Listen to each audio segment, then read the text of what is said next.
जय श्री गणेश। नमस्कार। मैं आचार्य संजय द्विवेदी। मेरे समस्त प्रबुद्ध दर्शकों का मेरे चैनल पर हार्दिक स्वागत है।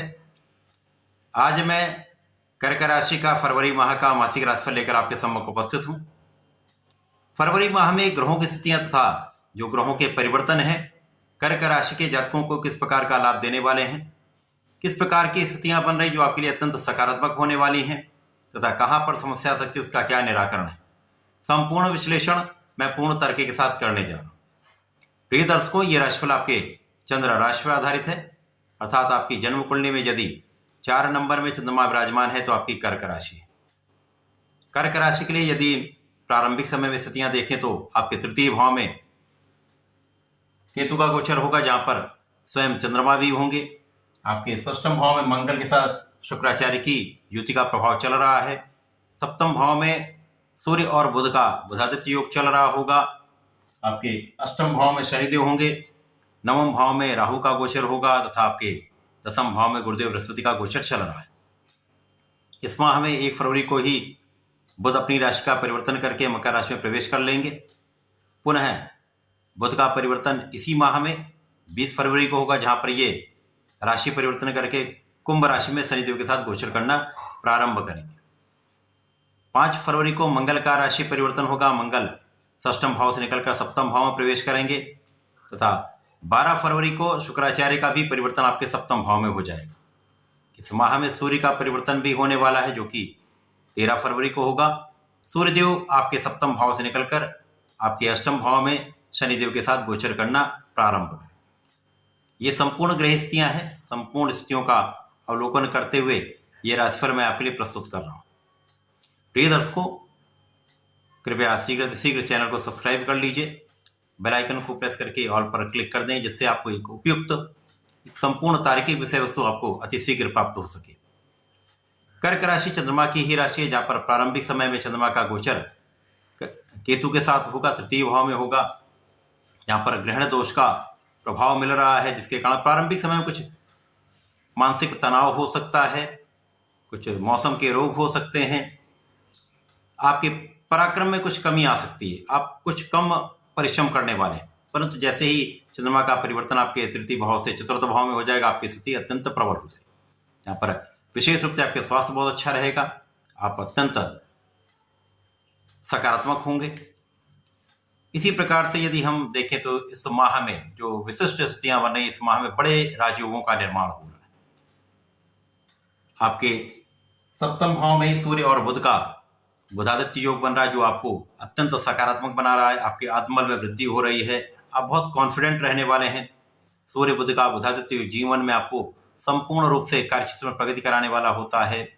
आपको आपके व्यापार में, आपके प्रोफेशन में, आपके कार्यक्षेत्र में सकारात्मकता देता है, आपके परिश्रम में वृद्धि करता है। क्योंकि यहाँ पर सूर्य आपके धन के स्वामी हैं, बुध यहाँ पर आपके द्वादश तथा पराक्रम के स्वामी। तो सूर्य बुध का बुधादित्य योग यहाँ पर कुछ व्यय की वृद्धि कराने वाला हो सकता है, परंतु यहाँ पर आपको ऊर्जावान, आपको सकारात्मक, आपको अत्यंत प्रभावशाली बनाने वाला है। अब बुध ही व्यापार के कारक होते हैं, वाणी के भी कारक हैं, तो यहाँ पर व्यापारिक क्षेत्र में आपकी प्रगति होगी। आपकी वाणी का भाव अत्यंत प्रबल रहने वाला, आप बहुत कैलकुलेटिव रहने वाले हैं। सूर्य का प्रभाव आपको नेतृत्व की क्षमता देता है, आपको आत्मबल प्रदान करता है तथा पिता का संपूर्ण सहयोग देता है। यहाँ पर शासन सत्ता से आप लाभ ले पाएंगे, सरकारी तंत्र से आपको लाभ मिलेगा। यहाँ पर नौकरी के प्रयास में आपको सफलता मिलने वाली है। यदि नया व्यापार करना चाह रहे हैं, नौकरी के प्रयास में लगे हुए हैं, तो यहाँ पर आपको सफलता निश्चित रूप से मिलेगी। सूर्य बुध का बुधादित्य योग केंद्र के भाव में होकर अत्यंत सकारात्मक है, आपको आगे बढ़ाने वाला, कार्यक्षेत्र में एक लाभ देने वाला है, परिश्रम में भी वृद्धि करने वाला है, आपके कंसंट्रेशन में भी वृद्धि करने वाला है। राहु का प्रभाव यहां पर आपके भाग्य भाव में होकर आपके भाग्य को अवरुद्ध करने वाला है। निश्चित रूप से कर्क राशि के लिए राहु अत्यंत नकारात्मक होते हैं, यहाँ पर आपके परिश्रम को कहीं ना कहीं कम करेंगे। भाई बहनों के साथ कुछ क्लेश की स्थिति बनती है, भाग्य का कम साथ मिल पाता है। राहु का प्रभाव आपके लग्न पर भी, जब जब चंद्रमा निर्बल होंगे तब तक राहु का प्रभाव आपको मानसिक द्वंद्व देगा, कुछ शारीरिक समस्याएं देगा, तनाव में वृद्धि कर देगा। भ्रम की स्थितियां राहु देते हैं। इसी प्रकार से राहु का प्रभाव आपके पंचम भाव पर है। पंचम भाव जो कि ज्ञान का भाव है, शिक्षा का भाव है, संतान का भाव, प्रेम का भाव।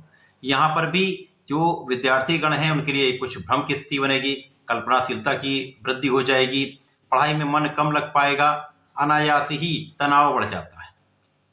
जो आप प्रयास करते हैं, प्रयास उतनी सफलता आप नहीं प्राप्त कर पाते हैं, तो कहीं ना कहीं एक नेगेटिविटी बढ़ जाती है, एक नकारात्मकता आपके अंदर आ जाती है। तो इससे आपको निश्चित रूप से बचना होगा।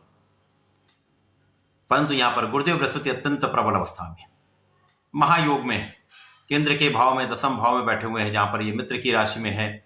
यहां पर गुरुदेव की उच्च राशि कर्क राशि है। यहां पर गुरुदेव का प्रभाव भी आपकी लग्न पर है, तो सूर्य बुध का भी प्रभाव लग्न पर होगा, गुरुदेव का प्रभाव भी लग्न पर होगा। निश्चित रूप से आपकी लग्न अत्यंत प्रबल रहने वाली, स्वास्थ्य समस्याएं दूर हो जाएंगी, कष्ट आपके दूर हो जाएंगे, अवरोधों को आप दूर कर पाएंगे। अपने मानसिक बल से, आपकी क्षमता से, आपके ज्ञान से, आपके धैर्य से, आपकी गणनाओं से आप विशेष रूप से यहां पर सफल होने वाले, संपूर्ण समस्याओं को आप पार करते हुए सफलता की प्राप्ति करने वाले।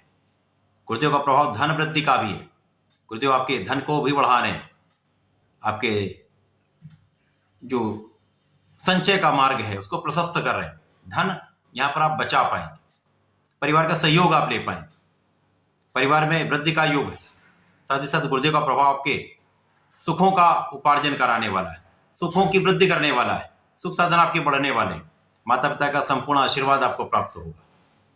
इसी प्रकार से गुरु का प्रभाव भी आपके षष्ठम भाव पर है, जहां पर मंगल शुक्राचार्य का गोचर चल रहा है। अब मंगल चूंकि यहाँ पर कर्क राशि के लिए कारक भी हैं, यहाँ पर पंचम के स्वामी हैं, कर्म क्षेत्र के स्वामी हैं। कर्म क्षेत्र के स्वामी का जाकर षष्ठम भाव में होना कहीं ना कहीं कार्य क्षेत्र में उतनी सफलता नहीं देता है। जब तक मंगल यहाँ पर होंगे कहीं ना कहीं कार्य क्षेत्र में कुछ उतार चढ़ाव चलेगा, लाभ की वृद्धि नहीं हो पाती। शुक्राचार्य भी यहाँ पर लाभ के स्वामी तथा सुख के स्वामी है, तो लाभेश सुखेश का भी षष्ठम भाव में होना ये भी कहीं ना कहीं निर्बलता दे रहा है। परंतु शुक्राचार्य को षष्ठम का कार्यकत्व प्राप्त हो तो कहीं ना कहीं से आपके लाभ यदाकदा आपको प्राप्त होता रहेगा। यहाँ पर अनायास किसी भी स्वार्थी मित्र से आपको बचना होगा, अपने व्यसन पर नियंत्रण रखना होगा, ऋण देने से बचना होगा, किसी को भी धन उधार देने से निश्चित रूप से यहाँ पर बचना होगा। परंतु यहाँ पर गुरु का प्रभाव है तो बहुत कुछ आप संतुलन की स्थिति में, बहुत कुछ बचाव हो रहा है, बहुत समस्याओं से आप बच रहे हैं, विवादों से आप बच रहे हैं, शत्रुओं पर विजय प्राप्ति हो रही है। गुरु का प्रभाव अत्यंत श्रेष्ठ फल यहाँ पर फल देने वाला है। साथ ही साथ गुरु का प्रभाव आपके सप्तम भाव पर भी है, तो जीवन साथी के साथ कहीं ना कहीं जो समस्याएं हैं उनको दूर करने वाला होगा। सूर्य पर प्रभाव आपको बल देने वाला होगा, आपके शासन सत्ता के गुण को प्रबल करने वाला होगा, कार्यक्षेत्र में आगे विस्तार देने वाला है। बुध के ऊपर इनका प्रभाव आपको बौद्धिक रूप से बहुत सकारात्मक बनाने वाला है, सुदृढ़ता देने वाला है, आपको सकारात्मकता के साथ सक्षम बनाने वाला है। बहुत ही उपयुक्त ये समय। शनि का प्रभाव अष्टम भाव में, इसी कारण आपके ऊपर शनिदेव की ढैया का प्रभाव चल रहा है, जिसके कारण कहीं ना कहीं स्वास्थ्य समस्याएं भी निरंतर चलती रहती हैं, अवरोध भी आते रहते हैं, कार्य में विलंब भी होता रहता है, कार्य क्षेत्र में उतार चढ़ाव की स्थिति रहती है, अपने लोगों के साथ आपकी पटरी नहीं खाती है, साथ में जिनके साथ आप व्यापार करते हैं, जिनके साथ आप कार्य करते हैं, उनके साथ भी कहीं ना कहीं मतभेद होते हैं, जिसके कारण कार्य क्षेत्र में उतनी प्रबलता आपको नहीं मिल पाती। जब तक गुरुदेव बृहस्पति का गोचर आपके दसम भाव में है, ये स्थिति फिर भी बहुत अच्छी है। गुरुदेव का परिवर्तन जब यहाँ से आपके अगले भाव में होगा तब कहीं ना कहीं कुछ समस्याएं बढ़ेंगी, परंतु यहाँ पर गुरुदेव का प्रभाव, शनिदेव का प्रभाव आपको बैलेंस बना रहा है। शनिदेव का प्रभाव धन भाव पर है, धन तो बढ़ेगा परंतु धन के संचय में समस्या आती है, परंतु वर्तमान समय में गुरु का प्रभाव आपको दोनों ओर से संतुलित कर रहा है, तो आप धन का भी अर्जन कर पाएंगे, आप धन को बचा भी पाएंगे, परिवार का सहयोग भी ले पाएंगे। परंतु यहां पर आपको अपनी वाणी बहुत संयमित रखनी होगी, वाणी की कठोरता कहीं ना कहीं कष्टकारी हो सकती है। शनि का प्रभाव यहां पर पंचम पर है, जो वृद्धि कारक है, वृद्धि कारक यहां पर शिक्षा ज्ञान का भाव जो कहीं ना कहीं राहु के कारण एक अव्यवस्थित हो रहा है, वहां पर शनि का प्रभाव इस भाव को वृद्धि देने वाला है। जब जब आपकी लग्न निर्बल होगी तब तब राहु समस्याएं कर पाएंगे, अन्यथा ये समय आपके लिए शनिदेव का प्रभाव विशेष रूप से लाभ देने वाला है। यद्यपि यहाँ कुछ विलंब अवश्य हो सकते हैं। प्रयासों में कुछ वृद्धि करनी पड़ेगी, अपने परिश्रम में आपको वृद्धि करनी पड़ेगी, आपको अपनी पूर्ण क्षमता के साथ लगना पड़ेगा, तो कार्य क्षेत्र में भी सफल होंगे, अपने शैक्षिक स्तर में भी आपको सफलता मिलेगी, शिक्षा ज्ञान के क्षेत्र में संपूर्ण सफलता आप प्राप्त कर पाएंगे। संतान सुख भी प्राप्त होगा, संतान से भी एक अच्छा परिणाम आपको प्राप्त होने वाला है। ये एक विशिष्ट भाव हो रहा है। मंगल का प्रभाव यहाँ पर आपके भाग्य में वृद्धि करने वाला है, क्योंकि यहाँ पर एक परिवर्तन राजयोग भी है गुरु और मंगल का। यहाँ पर गुरुदेव पर की राशि पर दृष्टि का प्रभाव, यद्यपि यहाँ पर राहु है, राहु और मंगल का अंगारक दोष भी बन रहा है, परंतु यहाँ पर मंगल कुछ न कुछ आपके भाग्य में वृद्धि करने का काम कर रहे हैं। मंगल का प्रभाव आपके लग्न को भी ऊर्जावान बनाने वाला है, लग्न को सबलता देने वाला है, सक्षम बनाने वाला है, ऊर्जा का प्रवाह बहुत अच्छा रहने वाला है। तो कहीं ना कहीं से यह आपके लिए संतुलन की स्थिति बन रही है। इसके पश्चात जैसे ही इस माह में मंगल का परिवर्तन आपके सप्तम भाव में हो जाएगा, ये एक विशिष्ट स्थिति बन जाएगी। मंगल यहाँ पर बलवान हो जाएंगे। अब जो कर्म क्षेत्र के स्वामी हैं, आपके पंचम के स्वामी होकर आपके सप्तम भाव में आ जाएंगे, तो शिक्षा भाव की जो निर्बलता आ रही है वो दूर हो जाएगी। यहाँ पर प्रबल रूप से आप शिक्षा ज्ञान के क्षेत्र में सफलता प्राप्ति करेंगे। प्रतियोगिता परीक्षा में आप अच्छे अंक ला सकते हैं, सफल हो सकते हैं, ज्ञान का भाव प्रबल हो जाएगा। शिक्षा, संतान तथा ज्ञान तीनों अत्यंत प्रबल रहने वाले हैं। संतान सुख में वृद्धि हो जाएगी। मंगल का प्रभाव यहाँ पर आपके कार्यक्षेत्र को वृद्धि करने वाला है। यहाँ पर गुरु के साथ इनकी युति का प्रभाव होगा, सूर्य भी होंगे, महापराक्रमी योग बनेगा, तो यहाँ पर परिश्रम भी बहुत विशेष हो जाएगा। कार्यक्षेत्र में आप संपूर्ण बल के साथ, संपूर्ण परिश्रम के साथ लगे रहेंगे, जिसके कारण आपको सफलता भी मिलेगी। अब यहाँ पर सूर्य, मंगल, बुध तीनों पर गुरु का प्रभाव है, तो आप बौद्धिक स्तर पर भी बहुत श्रेष्ठ हैं, शारीरिक स्तर पर भी श्रेष्ठ रहने वाले, तथा आपका जो नेतृत्व करने का गुण है वो विशेष हो जाता है, क्षमतावान हो जाते हैं, बहुत केंद्रित हो जाते हैं, बहुत फोकस्ड हो जाते हैं, जिसके कारण आपको अपने कार्य क्षेत्र में सफलता तो निश्चित रूप से मिलती है। इसी प्रकार से मंगल का प्रभाव लग्न पर होगा, धन पर होगा, तो धन भाव के स्वामी के साथ ही ये गोचर चल रहा है, चलेगा 5 फरवरी के पश्चात। तो निश्चित रूप से इस समय में धन का एक अच्छा अर्जन आप करने वाले, धन की वृद्धि का समय है, धन के संचय का समय है, एक बड़ी मात्रा में आपके सुखों का उपभोग करने का समय है। तो जो निर्बलता आ रही है वो यदा कदा आपको मिलती रहेगी, परंतु अधिकतम समय में आप बहुत श्रेष्ठ लाभ लेने वाले हैं। इसके पश्चात शुक्राचार्य भी जब आपके सप्तम भाव में आ जाएंगे, यहाँ पर आपके लाभ तथा सुख के स्वामी भी जब सप्तम भाव में आएंगे, यहाँ पर एक दिन के लिए ही सही परंतु चतुर्ग्रही योग बनेगा, जहां पर गुरु की दृष्टि का प्रभाव होगा, विशिष्ट संयोजन बनना। इसीलिए मैंने कहा था ये महा विशेष राजयोगों का है, बड़े महाराजयोगों का है, जो आपकी दिशा को भी परिवर्तित कर सकते हैं, आपकी दशा को भी परिवर्तित कर सकते हैं। अब यहाँ पर मंगल रुचक योग में होंगे, सूर्य मंगल का महापराक्रमी योग होगा, बुध और शुक्र का महालक्ष्मी योग बनेगा, जो महाधनदायक योग। कर्क राशि के लिए शुक्र भी कारक है, तो यहाँ पर सुख और लाभ के स्वामी होकर आपके लग्न को देखेंगे, तो यहाँ पर 100% महाधन का योग बन रहा है। बड़े धन का आप लाभ लेने वाले हैं, सभी स्तर पर आप सफल होंगे, अपने व्यापार में सफल होंगे, अपने नौकरी में सफल होंगे, अपने प्रोफेशन में बहुत अच्छा यहाँ पर परिणाम प्राप्त करने वाले हैं, जिसके कारण विशेष रूप से लाभकारी स्थिति, बड़े धन का, बड़े भाग्य का संपूर्ण लाभ आपको मिलने वाला है।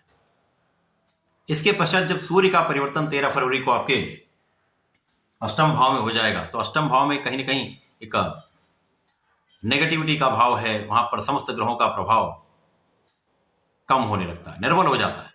सूर्य जो कि यहाँ पर धन के स्वामी होकर अष्टम भाव में जाएंगे, यद्यपि सूर्य को किसी प्रकार का कोई त्रिको दोष नहीं लगता है, परंतु यहाँ पर शनि की राशि में होंगे, तो कुछ ना कुछ यहाँ पर कमियां अवश्य होती हैं। अब यहाँ पर सूर्य का प्रभाव धन भाव पर तो होगा, तो यहाँ पर धन की निरंतरता तो प्राप्त होगी, परंतु अकारण ही धन का व्यय भी होगा, बिना कारण से धन का व्यय होने लगता है। यहाँ पर आपको अपनी आंखों का ध्यान विशेष रूप से रखना होगा। सिर दर्द की समस्या हो सकती है, मसल्स क्रैम्प्स हो सकते हैं, हड्डियों में दर्द की समस्या हो सकती है, विशेष रूप से आपको अपने स्वास्थ्य का ध्यान रखना होगा। धन की निरंतरता तो मिलने वाली। 20 फरवरी को जब पुनः बुध राशि परिवर्तन करके आपके अष्टम भाव में प्रवेश करेंगे, तो बुध, सूर्य तथा शनिदेव का एक त्रिग्रही योग का निर्माण अष्टम भाव में हो जाएगा। अब चूंकि बुध यहां पर आपके द्वादश तथा तृतीय भाव के स्वामी हैं, सूर्य बुध का बुधादित्य योग आपके अष्टम भाव में बनेगा, शनि बुध का एक विशेष योग जो दोनों मित्र हैं वो बनेगा, एक विपरीत राजयोग भी बनेगा, जिसके कारण आपको विपरीत परिस्थितियों में भी धन का लाभ मिलने वाला है। विदेश यात्राएं हो सकती है, विदेश भ्रमण आप कर सकते हैं, विदेश जाकर एक अच्छा धन का लाभ ले सकते हैं। आपकी आध्यात्मिक यात्राएं हो सकती हैं, यात्राओं में भी कुछ धन का व्यय हो सकता है, परंतु बहुत कुछ आप अपने ज्ञान को बढ़ाने के लिए, अपने रिसर्च को बढ़ाने के लिए, अपनी क्षमता को बढ़ाने के लिए, अपनी योग्यता को बढ़ाने के लिए आप धन का व्यय करने वाले हैं। साथ ही साथ यहाँ पर आपकी योग्यता से, विशेष रूप से आपके ज्ञान से आप धन का तो निरंतर अर्जन करने वाले हैं। धन की वृद्धि तो 100% होगी। यहाँ पर परिश्रम कुछ कम हो सकता है, यदा कदा कुछ स्वास्थ्य समस्याओं के कारण आपके परिश्रम में कुछ कमी आ सकती है, परंतु धन के भाव में कहीं कोई निर्बलता इस माह में नहीं आने वाली। तो पूरा माह ये आपके लिए विशेष लाभकारी है, धन वृद्धि भी है, महाधन का लाभ भी मिल रहा है, आपकी लग्न को भी प्रबलता प्राप्त हो रही है। तो इस माह का आपको लाभ लेना चाहिए। कर्क राशि के जातकों को नियमित रूप से भगवान सूर्यदेव को जल देना चाहिए।